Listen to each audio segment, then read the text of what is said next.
Hello, আসসালামু আলাইকুম guys. একটা নাটকের রিভিউ নিয়ে আসলাম। নাটকের নাম ব্রেকিং নিউজ।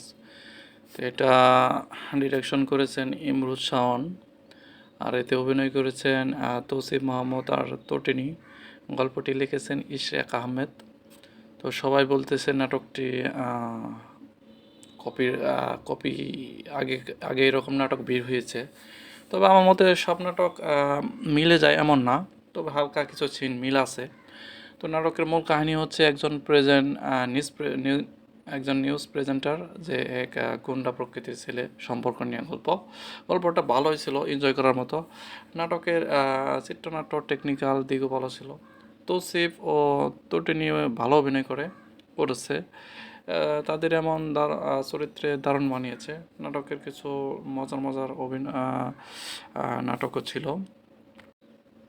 একজন গ্যাংস্টার আর একজন নিউজ প্রেজেন্টারের মধ্যে যে প্রেম কাহিনীটা, টিভিতে নিউজ প্রেজেন্টারকে প্রথম দেখায় তার ভালো লাগে, এরপর থেকে তাকে তুলে নিয়ে যায় নিউজ পড়তে বা এভাবে চলতে থাকে কিছুদিন পরে দেখা যায় যে মেয়েটার প্রেমে পড়ার কারণে তার কথা মতো সব কিছু ছেড়ে দিচ্ছে, খারাপ রাস্তা থেকে সরে আসতেছে।